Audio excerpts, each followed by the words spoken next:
बगल में मुंह छिपाए जो औरत चल रही है उसे सेंटा क्लॉज आंटी के नाम से जानते हैं और अक्सर ये दोनों सरकारी अफसर पति और बीवी छोटे बच्चों को गिफ्ट्स भी दिया करते थे।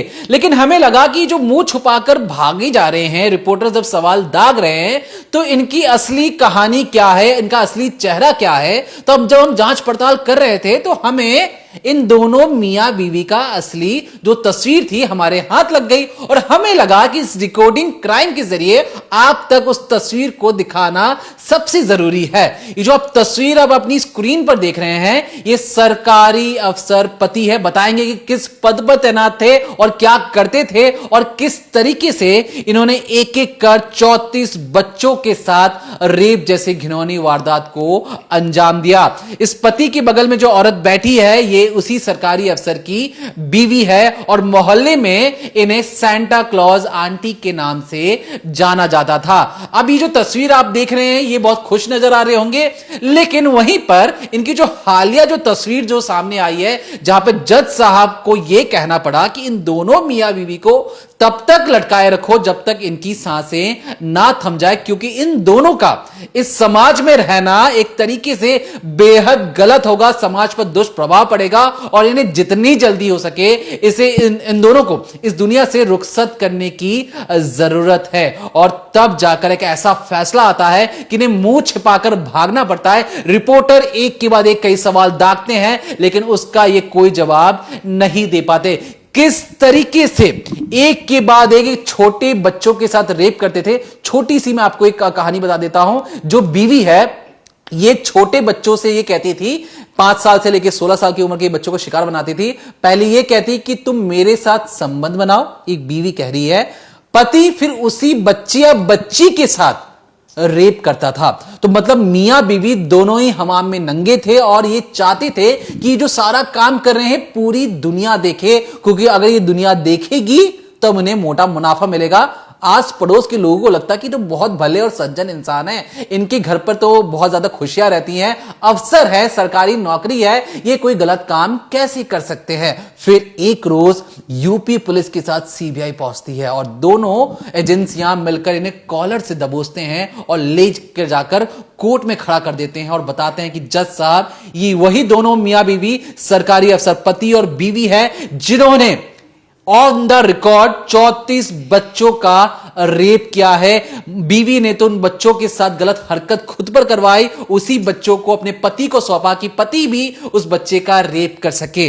जेफरी एप्स्टीन भी घुटने टेक देगा इन दोनों मियां बीवी के सामने, क्योंकि इनकी जो हसरतें थी वो एक तरीके से जेफरी एप्स्टीन से भी बहुत ज्यादा बड़ी थी, क्योंकि इन्हें लग गया था कि इस टाइप के वीडियो से बहुत ज्यादा मोटी कमाई होती है। क्या है पर्दे के पीछे की डरावनी और रहस्यमय कहानी और बांदा से जो खबर आई है, क्यों हर किसी के रोंगटे खड़े कर रही है, जानेंगे इस डिकोडिंग क्राइम के जरिए। इतना घिनौना काम तुमने और तुम्हारी पत्नी ने क्यों किया था? कुछ कहेंगी आप? हटाओ, हाँ हटाओ, बोल लो यार। तो देखा आपने किस तरीके से ये दोनों मियाँ बीवी अब मुंह छुपाकर चल रहे हैं। 2 फ्रेम देखिए, दोनों तरफ जो आपको दिख रहे हैं, एक तरफ मुंह छुपाए हैं, एक तरफ तस्वीर है। नाम है राम भवन और दुर्गावती। राम भवन जो है वो सिंचाई विभाग में जूनियर इंजीनियर थे और ठीक ठाक इनकी कमाई हो रही थी, घर भी ठीक ठाक था। लेकिन अब जरा इन 2 तस्वीरों को अगर आप समझेंगे तो एक में ये अब दर दर भटकेंगे, जल्द ही इन्हें फांसी पर लटकाया जाएगा, और दूसरी तस्वीर में ये अपनी लाइफ की मौज ले रहे थे, वो भी कैसे, छोटे छोटे बच्चों का शिकार करके। इन दोनों की जो शादी है साल 2007 में हुई थी। इस वक्त इनकी उम्र 50 के लगभग बताई जा रही है और इनके कोई भी संतान नहीं थी। अब सोचिए, जिस शख्स के कोई बच्चे नहीं है उनको तो बच्चों की कद्र होनी चाहिए, उन्हें कीमत पता होनी चाहिए कि आखिर बच्चे होते क्या है। और यही लोग जिनके बच्चे नहीं हैं, जिनकी जो निसंतान थे, वही छोटे छोटे बच्चों का इस्तेमाल कर रहे थे।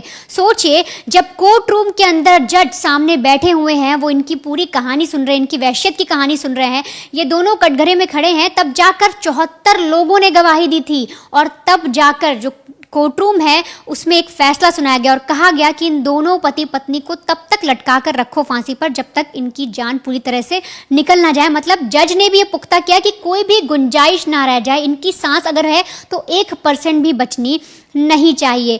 ये ऐसे पति पत्नी हैं जिन्होंने बच्चों के, छोटे बच्चों के, सोचिए 5 साल का बच्चा कितना बड़ा होता है, उसके पॉर्न वीडियो बनाए, उसके साथ रेप किया, उसके वीडियो बनाए और जिस तरह से एप्स्टीन फाइल में एक एक करके डॉक्यूमेंट सामने आए, सोचिए इन्होंने लगभग 700 तक जो तस्वीरें हैं वो अपने पास जमा करके रखी हुई थी और उनका ये एक तरह से बेचते थे। अब इनके काम करने का तरीका क्या था और किस तरह से, तो अभी तक बताया जा रहा है कि जो बीवी है शायद उसके दिमाग की उपज थी या उसने ये सारी प्लानिंग की, क्योंकि शुरुआती तौर पे जो पति हैं जब वो काम पर जाया करते थे और अपना दिनचर्या पूरी करते थे तो ऐसे में पत्नी जो है वो घर पर रहती और उसने छोटे बच्चों को टारगेट करना शुरू किया। उसने देखा कि उसके घर के आसपास कौन लोग रह रहे हैं, अगर कोई मजदूर काम कर रहा है तो उसकी कोई बेटी है या नहीं है, घर पे आने वाले नौकर, किसके घर पर कौन नौकरी करने आ रहा है, क्या बच्चियां आ रही हैं। हाँ, पूरे गली मोहल्ले की खबर जो है वो ये औरत यानी कि दुर्गावती रखती थी। अब इसने अपने पति को भी प्लान बताया, दोनों ने मिलकर एक पूरी प्लानिंग की और इन्होंने सोचा कि करोड़पति बनने का सबसे आसान तरीका है कि बच्चों के साथ गंदे वीडियो बनाए जाएं और उन्हें विदेशों में बेचा जाए। अब जिस तरह से इन्होंने वीडियो बनाए थे, सोचिए 47 देशों में उन्हें बेच चुके थे लोग, 47 देशों में। आगे आप समझेंगे कितना पैसा इन्होंने कमा लिया था।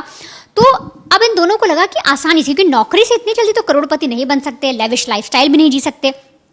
तब दोनों ने प्लानिंग की, बाकायदा मॉड्यूल बनाया। मैं मॉड्यूल आपको बताऊंगी किस तरह से वो काम करता है, लेकिन इन दोनों ने उस चीज़ पे रिसर्च की और इसके बाद इन्होंने छोटे छोटे बच्चों को बहलाना फुसलाना शुरू किया। सबसे पहले जो आंटी हैं दुर्गावती, इन्होंने घर घर जाना शुरू किया, बच्चों से लाड प्यार करना शुरू किया, उनको टॉफ़ी दी और कुछ लोग को फ़ोन देने की बात कह दी, कुछ गैजेट्स देने की बात कही और बड़ी महंगी महंगी घड़ियाँ देने की बात करती थी, बच्चों को गिफ्ट देती थी।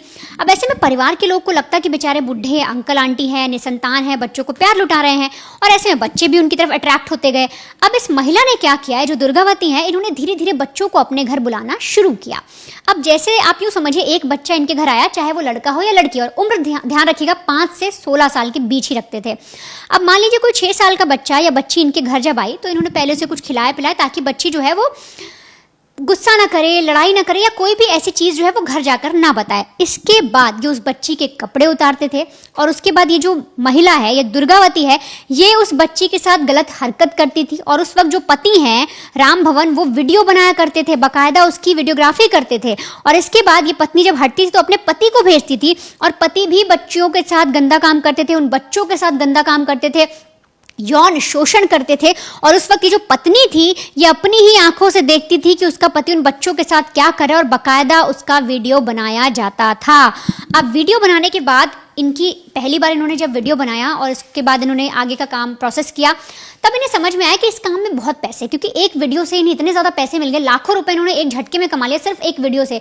कितना 8-10 मिनट का एक वीडियो, ऐसा इन्होंने जब पैसे कमा लिए तो इन्हें लगा क्यों ना अब हम इसको आगे लगातार बढ़ाते जाएं। तो ऐसे में अब ये जो राम भवन है घर पे वीडियो गेम खरीद कर लाया और इसे समझ में आया कि जो बच्चे होते हैं उन्हें वीडियो गेम का बहुत क्रेज होता है। तो ऐसे में अब तक जो लड़कियों का शिकार करे थे, इन्होंने लड़कों का भी शिकार करना शुरू किया। अब बारी थी राम भवन की, यानी अब तक दुर्गावती टारगेट ढूंढ रही थी, अब राम भवन भी टारगेट ढूंढता था।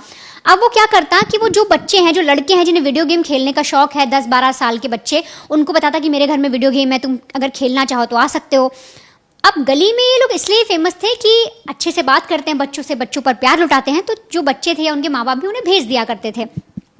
अब इलेक्ट्रॉनिक गैजेट के नाम पर और वीडियो गेम के नाम पर जो बच्चे हैं जब वो आना शुरू हुए तो वहां पर भी सेम वही काम होता गया। आप यूँ समझिए ऑफ द रिकॉर्ड 50 बच्चों की बात हो रही है, हालांकि जब कोर्ट में बात हुई और सारी चीज़ें निकल कर आई तो 34 बच्चों का नाम सामने आया, 34 बच्चों की कहानी सामने आई कि उनके साथ इन्होंने ऐसा किया। लेकिन ऑफ द रिकॉर्ड 50 से ज़्यादा बच्चों की कहानी जो है वो बताई जा रही है कि इन्होंने इतने बच्चों के साथ यौन शोषण किया। अब बच्चे जब अंदर जाते तो एक एक करके वही काम होता, पहले पत्नी गंदा काम करती, उसके बाद पति उनका यौन शोषण करता और दोनों एक दूसरे के वीडियो बनाते और फिर उन्हें बेचा जाता।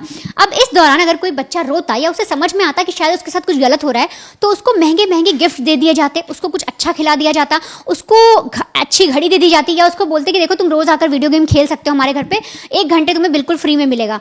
अब जब ये सारी चीज़ें बच्चे समझते, क्योंकि 6 साल 7 साल 10 साल के बच्चों ने नहीं समझ में आता उनके साथ हो क्या रहा है, कई बार तो उनको मारा पीटा जाता, उनका मुंह दबाया जाता और कहा जाता कि घर पे किसी को बताया तो कल से तुम्हें गिफ्ट नहीं मिलेंगे, तुम्हें कुछ भी नहीं दिया जाएगा। अब ऐसे में जो छोटे बच्चे थे वो ये सारी चीज़ें घर पर नहीं बताते थे और जो दुर्गावती है उसे टैकल करना आता था, उसे समझ में आता था कि अगर 5 साल का बच्चा है तो उसे किस तरह से बहलाना है, उसको किस तरह से डांटना है, उसे कैसे समझाना है कि वो घर पर बात ना बताए। कोई 16 साल की लड़की है या 16 साल का लड़का है, उसको कैसे टैकल करना है। तो दुर्गावती आप यूँ समझिए जो महिला है ये सबसे ज़्यादा अपना माइंड लगा रही थी और इस चीज़ को समझ रही थी।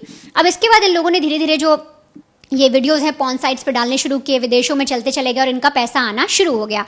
अब ये पूरा मामला खुलता कैसे है, तो साल 2020 31 अक्टूबर को इंटरपोल यानी कि इंटरनेशनल पुलिस, सोचिए विदेशी जो पुलिस है जो इंटरनेशनल लेवल पर काम करती है, वो भारत की सबसे बड़ी जांच एजेंसी को एक इनपुट देती है।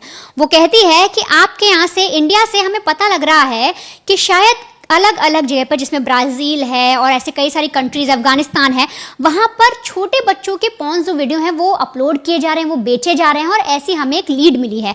अब जब सीबीआई को ये सारी इन्फॉर्मेशन मिलती है इंटरपोल के जरिए, तो सीबीआई जो है वो फौरन एक्शन में आती है और इसके बाद 17 नवंबर को जांच शुरू की जाती है और 17 नवंबर को ही जो है लीड मिलती है सीबीआई को। क्योंकि आप यूँ समझिए जो राम भवन और दुर्गावती हैं ये कोई पेशेवर क्रिमिनल नहीं थे, इन्हें नहीं पता था कि इस तरह से चीज़ों को छुपाना है, ये बस क्राइम कर रहे थे और तब तक कर रहे थे जब तक ये पकड़े नहीं जा रहे थे। और हुआ भी ऐसा कि 17 नवंबर को जब जांच बिठाई गई और हर चीज ठीक से चलती गई, तो आप यूँ समझिए 12 घंटे के अंदर ही सीबीआई को इनपुट मिला और पता लगा कि यूपी का जो बांदा जिला है वहां से एक शख्स है, नाम नहीं पता था पर ये पता लगा एक फोन नंबर के जरिए, एक IMEI नंबर के जरिए ये पता लगता है कि वहां से कुछ ऐसे वीडियोस छोटे छोटे बच्चों के, जिनमें 5 साल के बच्चे हैं, 10 साल के बच्चे हैं, वो अपलोड किए जा रहे हैं और विदेशों में बेचे जा रहे हैं। और इनपुट ये भी मिला कि 47 देश जो है वहां तक वो वीडियोस पहुंच गए हैं। अब इसके बाद उस नंबर को ट्रेस किया गया, फोन का पता लगाया गया और तब जाकर सीबीआई को पता लगा कि नंबर किसी और का नहीं बल्कि राम भवन का। और यह भी पता लगा कि सरकारी अफसर है जो इस तरह से काम कर रहा है।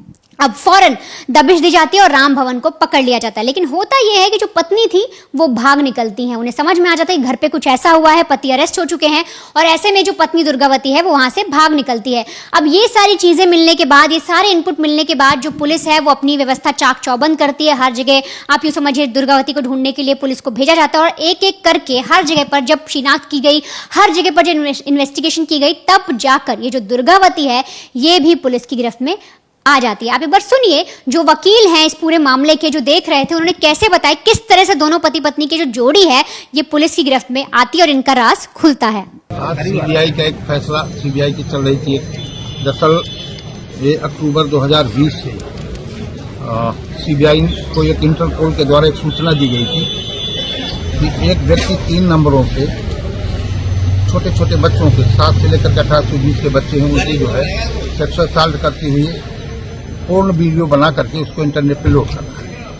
और करीब 34 बच्चे थे।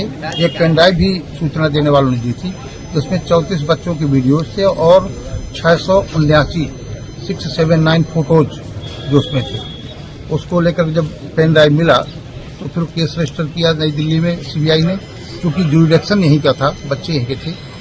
और जो ये एक्यूज्ड है राम भवन, ये जलकर विभाग में जेई था, तो इनके नंबर से जब ट्रेस हुआ तो इसको गिरफ्तार किया गया। गिरफ्तारी के बाद फिर इनको फरवरी, इसको और इसकी पत्नी को, दोनों गिरफ्तार करती हुई, और इनको फरवरी में इनको चार्जशीट लगाई। चार्जशीट लगाने के बाद ये केस चलता रहा, काफी 4 साल तक चलता रहा। 74 विटनेसेस यानी 74 साक्षी सीबीआई के द्वारा पेश किए गए थे। धारा सिंह साहब इसकी जो है वो कर रहे थे, प्रस्तुत कर रहे थे इसको, और 2 डिफेंस विटनेस पेश किए थे डिफेंस विटनेस। अंततः आज फाइनली इनको दोनों को मृत्युदंड से, जो पॉक्सो कोर्ट के विद्वान न्यायाधीश है प्रदीप कुमार मिश्रा, उसमें राम भवन को फांसी की सजा 5C ने LML जो पॉक्सो की धारा है उसमें, अन्य में भी सजाएं दी हैं। मृत्यु एक में आजीवन कारावास भी दिया है। लेकिन अब चूंकि फाइनली उन्होंने 1 लाख रुपया जुर्माना उसमें भी कहा है, तो 5 वर्ष वो फांसी की सजा इनको, और दुर्गावती को भी 120B का दोषी पाते उनको भी फांसी की सजा दी। और ये लिखा है कि जब तक इनकी मृत्यु न हो जाए तब तक इनको अंतिम सांस तक फांसी पर लटकाया जाए। और ये भी कि बच्चों के पुनर्वास और राहत के लिए DM को एक पत्र लिखा जाए कि ये 10-10 लाख रुपया केंद्र और राज्य सरकार आपसी सहमति से बच्चों को दे, और ये जो धनराशि जो मिलेगी इसकी, तो वो धनराशि भी पीड़ितों को वापस मिले। अच्छा, जो बच्चे शिकार हुए थे उनका इलाज कहाँ चला था? उनका इलाज एम्स में ही उनका वो कराया गया। मेडिकल भी एम्स में कराया गया दिल्ली में सभी का, और उनका सभी बच्चों का एम्स में ही इलाज कराया था सीबीआई का। तो सुना आपने किस तरह से वकील ने पूरी कहानी बताई कि ये दोनों पति पत्नी पकड़े गए और अब जाकर इन्हें फांसी की सजा हो गई है। सोचिए इनकी मानसिकता कैसी थी कि इनके खुद के बच्चे नहीं हैं लेकिन ये दूसरों के बच्चों के साथ गलत हरकत कर रहे हैं, यौन शोषण कर रहे हैं, उन्हें टॉर्चर कर रहे हैं और उनसे पैसा कमाने का तरीका जो इन्होंने निकाला, अब आपको वो जानना होगा। छोटे छोटे बच्चों का इस्तेमाल करके पैसा बना रहे थे क्योंकि इसके लिए इन्होंने बाकायदा रिसर्च की। अब देखिए ऐसे जो लोग होते हैं या जिनके दिमाग में सारी उपज आती है कि बच्चों की चाइल्ड पोर्नोग्राफी करेंगे वो, तो उनका मेन मकसद क्या होता है, किस तरह से कमाई करते हैं और कैसे ये बच्चों को जाल में फंसाते हैं। देखिए इनका मेन काम होता है कि ये कंटेंट को हासिल कर सके, मतलब कि जिस तरह से पति पत्नी जो है ये वीडियोस बना रहे थे, अब अगर ये खुद बच्चों के साथ ऐसा नहीं करते तो ये कंटेंट कैसे निकालते, या तो ये किसी को हायर करते या इनका कोई बड़ा नेक्सस चल रहा होता या इनकी 3-4 ऐसे बहुत सारे जो लोग हैं इनके कनेक्शन में होते वो ऐसे वीडियोस बनाकर इन्हें प्रोवाइड करा रहे होते। तो ऐसे में कंटेंट को हासिल करना, मतलब आप ये वीडियोस कैसे निकालेंगे वो बहुत जरूरी होता है ऐसे लोग के लिए। वो सबसे पहले यही सोचते हैं इसमें बच्चों को चाहे वो ऑनलाइन फंसाएं, जैसे ये लोग वीडियो गेम दिखाकर फंसाते थे, या उनके साथ कुछ गलत करें, उन्हें ब्लैकमेल करें, उन्हें मारे पीटे। इसके अलावा कुछ भी आप यूं कर सकते हैं, वो बच्चों के साथ ऐसा कर सकते हैं कि उन्हें कुछ गलत बता दें और कहते तुम्हारे पेरेंट्स को बता देंगे तुमने ऐसा काम किया है, जानबूझ के उन पे झूठा चोरी का आरोप लगा देंगे, कह देंगे तुम्हारे पेरेंट्स को बताते हैं तुमने चोरी की है, मेरे इतने रुपए लिए हैं, अब तुम्हें मेरे साथ चलना होगा। बच्चों को इतनी समझ नहीं होती और इस तरह से बच्चे उनके पास चले जाते हैं आसानी से। अब या तो वो खुद ऐसी हरकत करते हैं या फिर अगर उन्होंने किसी को हायर किया होता है, किसी के जरिए उन्हें कराना होता है, तो वो बच्चों के साथ गंदा काम करते हैं जिससे वो अपना कंटेंट बना सके, जैसे ये दोनों पति पत्नी यानी कि राम भवन और दुर्गावती कर रहे थे। अब इन्होंने मान लीजिए वो कंटेंट इन लोग को जब मिल गया तब आगे ये करते थे कि किस तरह से उससे पैसा कमाया जा सके, किस तरह से ये अपनी जो आप वॉलेट है उसको भर सके। तो सबसे पहले ये ढूंढते हैं कि ऐसे हिडन ग्रुप्स कौन से हैं जहां पर जो पॉन्स वीडियो हैं वो भेजे जाते हैं। जैसे मान लीजिए इंडिया में काम कर रहे थे, यूपी के बांदा में कर रहे थे, हो सकता है बांदा में भी कुछ ऐसे ग्रुप्स हो जो पोर्नोग्राफी जो होती है, जो वो वाले वीडियोज होते हैं वो अपने पास कलेक्ट करते हैं और उन्हें आगे भेजते हैं। तो सबसे पहले छोटे छोटे ग्रुप्स को ये लोग ढूंढते हैं कि कौन इनकी वीडियोज को शेयर कर सकता है। इसके बाद इन्हें पता लगता है कि इस आदमी के थ्रू जो वीडियो है वो विदेशों में जा सकते हैं, कितने पैसे मिलेंगे, क्या मिलेंगे, वो पूरा खाका बनाया जाता है। और यूं समझिए पे पर व्यू, मतलब कि एक व्यू का यानी एक व्यू का पैसा मिलता है इन लोगों को। अब सोचिए जो पॉर्न वीडियोस होते हैं उस पर कितने ज्यादा व्यूज आते होंगे, कैसे कैसे व्यूज आते होंगे, तो इनकी कमाई कितनी ज्यादा हो रही होगी। अब इसके यहां तक चीजें आ जाने के बाद मेन काम आता है पैसा लिया तो लिया कैसे जाए। तो इसमें सबसे जो मेन बताया जा रहा है वो है क्रिप्टो करेंसी, जिसका कोई डेटा ही नहीं होता है, किसी को पता ही नहीं चलेगा आपने कितने पैसे किससे लिए हैं। इसके अलावा कहते हैं मनी म्यूल्स, यानी कि किसी और के अकाउंट का इस्तेमाल करना, मतलब काम ये दो लोग मिलकर कर रहे हैं लेकिन अपने से बहुत दूर अगर किसी का लिंक बनता है जिस तक पुलिस पहुंच ही ना पाए, कल को बात खुले, तो उसके खाते में पैसे मंगवाना। इसके अलावा फर्जी वेबसाइट या फिर डार्क वेब का जो लिंक होता है उसके जरिए भी ये लोग पैसे कमाने का जो जरिया है वो अपनाते हैं। अब इसी तरीके से सेम इसी थीम पर जो पति पत्नी है दोनों काम कर रहे थे, हो सकता है इनका डायरेक्ट विदेश से कोई लिंक ना हो, इन्होंने भी कोई ऐसा ग्रुप ढूंढा हो जिसको ये वीडियो प्रोवाइड कराते हो, उनसे पैसे उठाते हो और वो जो ग्रुप है वो बकायदा ये सारे वीडियोस जो हैं वो विदेशों में या पॉर्न साइट्स पे अपलोड करता हो। तो ऐसे में दो पति पत्नी तो पकड़े गए, लेकिन ये पूरा नेक्सस, क्या इसके पीछे कोई एक नेक्सस था, क्या इनके पीछे एक पूरा इनका ग्रुप काम कर रहा था, उसकी जानकारी भी पुलिस को लगानी पड़ेगी। देखिए इस पूरी जानकारी में आपने ये चीज़ तो समझ ली होगी कि ये जो दोनों मियाँ बीवी थे इनकी कोई संतान तो नहीं थी, लेकिन इन्हें लगा कि हम दूसरों की बच्चों की जिंदगी बर्बाद कर कर, उनकी जिंदगी जब बर्बाद हो रही होगी उसकी नीलामी कर कर हम पैसा कमाएंगे और किसी को भनक नहीं लगेगी, क्योंकि बांदा जैसे छोटे इलाके में कोई इतना ज्यादा पोर्नोग्राफिक कंटेंट या मटेरियल यूज नहीं करता है। इसके जो क्लाइंट्स होते हैं वो विदेशों में रहते हैं और वही इन सारी चीजों के लिए पैसे प्रोवाइड करवाते हैं। इनका जो बिजनेस मॉडल था बहुत अच्छे तरीके से चल भी रहा था और इन्हें लग रहा था कि किसी को कैसे पता लगेगा, लेकिन वो ये भूल चुके थे कि जैसे भारत के अंदर पुलिस होती है, विदेशों में भी पुलिस होती है और हर एक चीज की जानकारी इस डिजिटल जमाने में आप नहीं बच सकते हैं। और जब हम इसके बारे में जांच पड़ताल कर रहे थे तो हमें भी पता लगा कि मैडम को सेंटा क्लॉज आंटी भी बुलाया जाता था। अब इस सेंटा क्लॉज आंटी ने यह तरीका सीखा, समझा और क्यों जाना, इसके बारे में भी पुलिस और भी गहन तरीके से जांच पड़ताल कर रही है कि असल में जो दिमागी फितूर था कि हमें अपने जीवन में एक संतान चाहिए, बच्चा चाहिए, अब वो बच्चा चाहते चाहते इन्होंने बच्चों के साथ ही गलत काम करना और करवाना शुरू कर दिया। और इस चीज को लेकर ये हर तरीके से श्योर थे कि इन्हें कोई पकड़ नहीं सकता है। जब हम इसके बारे में जांच पड़ताल कर रहे थे तो हमें पता लगा कि भारत में दुनिया का सबसे ज्यादा चाइल्ड सेक्सुअल अब्यूज मटेरियल, मतलब जो बच्चों के साथ जो गलत जो चीजें होती हैं, उसकी जो वीडियोग्राफी होती है, सबसे ज्यादा रिपोर्ट की जाती है। मसलन के तौर पर 22 लाख रिपोर्टिंग हुई है। मान लीजिए इससे कहीं ज्यादा तो वीडियोस और भी अपलोड होते होंगे। किसी ने कहा होगा कि गलत अपलोड हो गया, इसको हटाइए। अब जो बाकी, अगर मैं अपने आसपास के देशों की बात करूं, बांग्लादेश की बात करूं, तो सोचिए भारत बहुत बड़ा देश है, वहां पे 22 लाख है, बांग्लादेश में 11 लाख है, और एक तरीके से पाकिस्तान में 14 लाख के आसपास है। मालदीव में, अगर, क्योंकि मालदीव की जनसंख्या बहुत छोटी है, तो वहां पे प्रति 10,000 व्यक्ति में से अगर मान लिया जाए तो 94 बच्चों के साथ यौन शोषण या रेप जैसी घिनौनी चीजों को अपलोड किया जाता है। याद रखिए, बच्चों के साथ जो गलत चीजें हो रही हैं, एक तो वो चीज होती है, एक उस चीज को आप रिकॉर्ड कर कर ऑनलाइन बनाकर बाहर बेचते हैं, ये उसकी रिपोर्टिंग की बातचीत हो रही है। अब जब हम इसके बारे में पता लगा कि देखिए आसपास के इलाकों में बहुत ज्यादा चीजें हो रही हैं, तो हमने पता लगाने की कोशिश की कि यूरोप और अमेरिका का क्या हाल है, तो वो भी कम ज्यादा पीछे नहीं है। इस पूरी चीज में जो सबसे ज्यादा हाईएस्ट जो कॉन्टिनेंट है वो यूरोप है, जहां पर प्रति 10,000 व्यक्ति में से 880 चाइल्ड पोर्नोग्राफी मटेरियल्स अपलोड किए जाते हैं। लोग वहां पे इसे कंज्यूम करते हैं, और एक तरीके से एक सवालिया निशान खड़े करता है उन इंसानी दिमाग के फितूर पर कि छोटे बच्चों के साथ जो गलत चीजें हो रही हैं, उसे आप कंटेंट ऑनलाइन क्यों देख रहे हैं, क्या आप चाहते हैं, क्या आपके दिमाग में चल रहा है, और ये बड़ी खतरनाक है और गैर कानूनी है। मसलन के तौर पर आप ये चीज याद रखिएगा कि भारत में जो 22 लाख रिपोर्टिंग है, हमने पता लगाने की कोशिश की कि ये जो रिपोर्ट्स कर रहे हैं, कोई तो रिपोर्ट कर रहा होगा। तो ये जरूर पता लगा कि देखिए भारत की जो जनसंख्या है वो दुनिया में सबसे बड़ी है, हर पर किलोमीटर में जो जनसंख्या है बहुत ज्यादा है, और यहां पर इंटरनेट यूज करने वाले लोग भी पूरी दुनिया में सबसे ज्यादा है। और उसके बाद 22 लाख की ऑफिशियल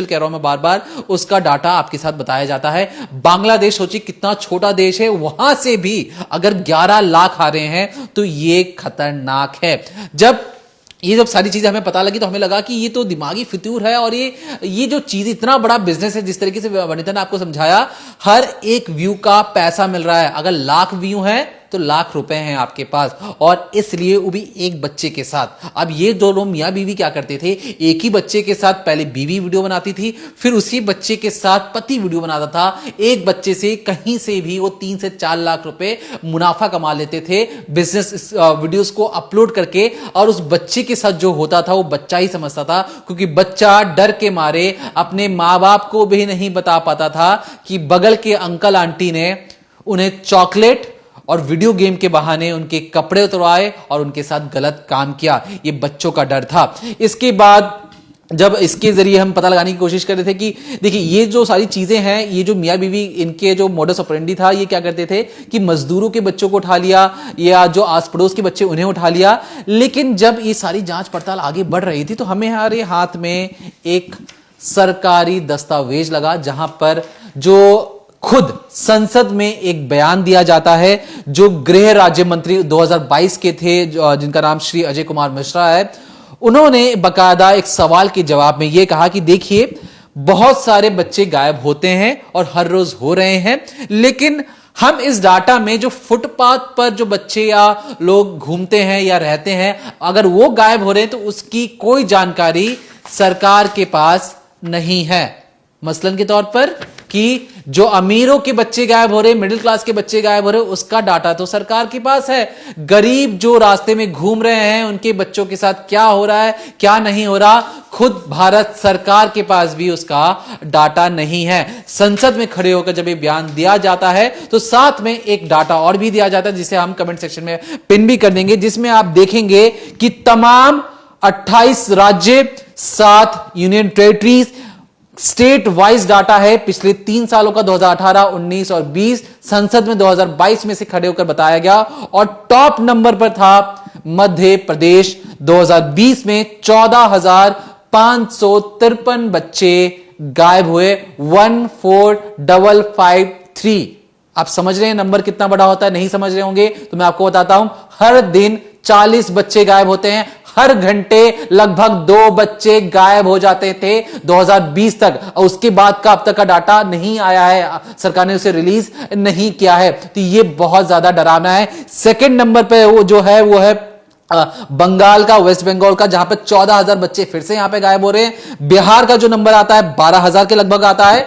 अब क्योंकि हम ये खबर दिल्ली, नोएडा जैसे बड़े शहरों में रह के कर रहे हैं, एक स्टेट में अगर 14,000 बच्चे गायब हो रहे तो दिल्ली में आप सोचिए कितने गायब हो रहे होंगे। स्टेट में अगर 14,000 तो दिल्ली भी बहुत ज्यादा पीछे नहीं है। लगभग 10,658 बच्चे, 10,658 हर एक साल 2020 का ये आंकड़ा बता रहा हूं आपको, बच्चे गायब हो रहे थे। और अगर आप नहीं समझ पा रहे होंगे कितना खतरनाक नंबर है, तो ये याद रखिए कि हर रोज लगभग 29 बच्चे गायब हो रहे हैं। जब तक हम इस वीडियो को अब रिकॉर्ड करेंगे, आधा घंटा और लगा लीजिए, एक बच्चा गायब हो जाता है। अभी बच्चे कहां जा रहे हैं, क्या हो रहे हैं, इसके बारे में पुलिस कहती कि हम किसी बच्चे को ढूंढ के ले आते हैं, बच्चों को किडनैप कर लिया जाता है, तमाम वो चीजें दावे किए जाते हैं। और लगभग 2020 में जो नंबर था वो लगभग 10,08,234 बच्चे, 10 लाख बच्चे। आप समझ रहे हैं कितने ज्यादा नंबर है और कितना बड़ा नंबर है। जब ये बच्चे गायब होते हैं, आप जिस समाज में रहते हैं, जहां पे आप रेलवे स्टेशन पे जाते हैं, बसों पे जाते हैं, अगर वहां से बच्चे इस तरीके से गायब हो जाएं, किसी को नहीं पता कहां जा रहे हैं, क्या कर रहे हैं। पुलिस कई बार दावा करती है कि बच्चों को किडनैप कर लिया गया, रिश्तेदार के घर चला गया। हमने बहुत सारे बच्चों को वापस भी ले आए, लेकिन जो बच्चे नहीं लौटे उनका क्या। तो कई बार आपने कहानी सुनी होगी कि बच्चों को यहां से महाराष्ट्र लेके जाया जाता है, फिर वहां पे वो किसी अनाथ आश्रम में रहते हैं, अनाथ आश्रम में जाकर कोई विदेशी आता है और उन्हें लेकर विदेश चले जाता है, विदेश में जाकर कोई बहुत बड़ा आदमी बन जाता है और उसे फिर से अपने घर की तलाश होती है और दोबारा भारत आता है। ऐसी कहानियां किसी से छिपी नहीं है। और क्यों नहीं छिपी? क्योंकि जो बच्चा गैंग है, भीख मंगवाना, जो रोड साइड आपके कांच में आके ठक ठक करते कि अरे सर माई बाप दे दीजिए, खाना दे दीजिए, पैसे दे दीजिए, तो उन बच्चों से भीख मंगवाने का भी काम ये गैंग करता है। उन्हीं बच्चों के साथ गलत काम कर कर ये वीडियो अपलोड करके पैसे भी कमाते हैं। और सरकार ये कहती है कि फुटपाथ पे जो बच्चे रहते हैं उसका कोई डाटा हमारे पास नहीं है। और ये सारी चीजें क्यों होती हैं? क्योंकि ये वादे किए जाते हैं कि आपको नौकरी, बेहतर जिंदगी, हम ये सारी चीजें देंगे, पैसे देंगे, तुम हमारे साथ काम कर लो, तुम्हारा परिवार खुश रहेगा। ऑनलाइन तुम्हें आकर बहुत सारी हम चीजें इस तरीके से मदद करेंगे। छोटा सा वीडियो बनाना है तो बच्चों को बहला फुसला कर उनकी गरीबी और उनके पढ़ाई लिखाई ना करने की वजह से उनके परिवार को से बच्चे खरीद कर इन बच्चों से एक एक वीडियो से 1,00,000 1.5 लाख रुपए पर डे कमा रहे हैं। और ये जो मियां बीवी थे, ये तो छोटे से मोहरे थे, बड़ी बड़ी मछलियां तो शायद कभी पकड़ में भी ना आए। और इसलिए इन जैसे लोग होते हैं, क्योंकि इनके आस पड़ोस में, ये जहां रहते थे आस पड़ोस में छोटे बच्चे बड़े आसानी से मिल जाते थे। कंस्ट्रक्शन वर्क चलता था, वहां से मजदूरों के बच्चों को ये उठा के लेके आते थे। लेकिन ये जो नेक्सस है किस तरीके से काम करता है, रेलवे स्टेशन, बस अड्डे, मान लीजिए मेला हो गया, कहीं पर छोटे बच्चे थोड़े से अलग हुए अपने माँ बाप के साथ, ये गोदी में उठाकर उन्हें भाग जाते हैं और फिर उनके साथ गलत काम करते हैं। फर्जी पहचान बना के किसी रिश्तेदार के घर पे पहुंचते हैं, बच्चे को लेकर चले जाते हैं। दलालों का एक बहुत बड़ा नेटवर्क है। अगर किसी के पास बच्चे नहीं है तो उन बच्चों को बेचने के लिए किसी और बच्चे को उठा लेते हैं। हॉस्पिटलों में तो आपने कई वीडियोस भी देखे होंगे जहां पे बच्चा चोर गैंग एक्टिव होता है। जो नए नए बच्चे होते हैं, जो अभी हाल ही में जन्म लिए होते हैं, उनकी मां से छीनकर अस्पताल में कई औरतें ऐसे होती हैं कि उन्हें उठाकर लेके चली जाती हैं, बाहर जाकर बेच देती हैं। और ये जो छोटे बच्चे हैं, क्योंकि ये कुछ बोल नहीं पाते, चाइल्ड लेबर करवाया जाता है फैक्ट्रियों में। आप एक बड़े वयस्क लोगों से वो झगड़ा करेगा, डांटेगा, फटकारेगा, नहीं करूंगा, वो नहीं करूंगा। छोटे बच्चों को लालच दीजिए कि अगर तू 4 घंटे बेटा काम करेगा तो तुझे अगले हम 1 या 1.5 घंटे तो खाना खिलाएंगे, जो तुझे पसंद होगा, चॉकलेट देंगे। और उसी बहला फुसला करिए उनसे चाइल्ड लेबर का काम भी करवा लेते हैं। और ये जो नेक्सस है, इसकी कमर तोड़ने का काम करना पड़ेगा हर एक पुलिस को। तमाम तरीकों से जो सरकार संसद में खड़े होकर ये बोला गया कि हमने तमाम एसओपीज बनाए हैं, कई सारे हेल्पलाइन जारी किए हैं। हेल्पलाइन जारी करने से ज्यादा कुछ मदद नहीं हो सकता है। एजेंसी को चाहिए कि फील्ड में उतरकर हर एक बच्चे की एक तरीके से नोटिंग की जाए, उनसे पूछा जाए कि क्या तुम्हारे साथ गलत काम हो रहा है या नहीं हो रहा है। अगर आप भी ट्रैफिक में खड़े हो, कार के सामने कोई छोटा बच्चा आ रहा है आपसे पैसे मांगने के लिए, पूछिए कि कोई तुमसे पैसे मांग रहा है, हो सकता है कि आपके सवाल जवाब से उसकी जिंदगी बदल जाए, लेकिन कभी कभी क्या होता है कि जब कोई ज्यादा ही बच्चों से पूछताछ करने की कोशिश करता है, उस बच्चे की जान को भी खतरा हो सकता है, क्योंकि जो उसके आका हैं वो आसपास ही मंडराते हैं। अगर उन्हें लगता है कि उनका नेक्सस का भांडा फूट सकता है तो उस बच्चे को ये मार भी देते हैं। तो हमारी आपसे दरख्वास्त है कि अगर आपके आसपास कभी भी ऐसी कोई चीजें आपको दिखाई देती है तो बहुत सारी सरकारी हेल्पलाइन नंबर्स हैं, वेबसाइट्स हैं, वहां पर जाकर आप कंप्लेन करें और बताएं कि इन बच्चों को इनके मालिक क्या कहें, इनके मालिक से दूर करके इनके असली माँ बाप तक पहुंचाया जाए। एक सेंट्रल लेवल पर बहुत बड़े नेटवर्क की जरूरत है, इसे कोई आम चीज मत समझिए। अगर भारत के छोटे से इलाके से इतने इतने बच्चों की वीडियोस विदेशों में कंज्यूम किया जा रहा है तो सोचिए बिजनेस कितना बड़ा होगा। बांदा का छोटा सा इलाका, छोटे से मोहल्ले से ये मियां बीवी इतना बड़ा नेटवर्क चला रहे थे, तो भारत के कितने ही मोहल्ले ऐसे होंगे जिसके बारे में ना आपको पता होगा ना हमें पता होगा। हमें लगता होगा कि जिस व्यक्ति से आप बात कर रहे हैं तो सज्जन है, और उस सज्जन व्यक्ति दरवाजा बंद कर कर आप ही के बच्चों के साथ गलत काम करे तो इसे आप किस तरीके से जायज ठहराएंगे। सरकारी अफसर के नाम पर, गिफ्ट्स के नाम पर बच्चे को बहला फुसलाकर उन्हें घर पर बुलाया जाता है, बीवी भी संबंध बनाती है, पति भी संबंध बनाता है और उसे बनाकर उसे विदेशों में बेचा भी जाता है। और इसलिए इस पूरे नेक्सस की कमर तोड़ने की बेहद इस वक्त जरूरत है। तो हमें लगा कि इस डिकोडिंग क्राइम के जरिए आपको इस खबर को बताएं और बताएं कि जज साहब के सामने जब ये सारी चीजें बताई गई तो जज साहब ने खुद फांसी की सजा में यह अलग से एक टिप्पणी की कि देखिए जब तक इनकी सांसें नहीं थम जाए इन्हें फांसी के फंदे पर लटका के रखा जाए, हस्बैंड और वाइफ दोनों के लिए कोई रियायत इन्हें ना मिले। तो फिलहाल के लिए देखते रहिए डिकोडिंग क्राइम। अगर आपको लगता है कि कोई ऐसी खबर जो आप चाहते हैं कि हम इसे डिकोड कर इन्वेस्टिगेटिव स्टोरीज आप तक लेकर आए तो कमेंट सेक्शन में कमेंट करके जरूर बताइए। वर्णिता और मैं हम उसे पढ़कर आप तक उसे लाने की जरूर कोशिश करेंगे। लेकिन तब तक देखते रहिए decoding crime, Monday to Friday शाम 7:30 बजे ओनली ऑन क्राइम तक।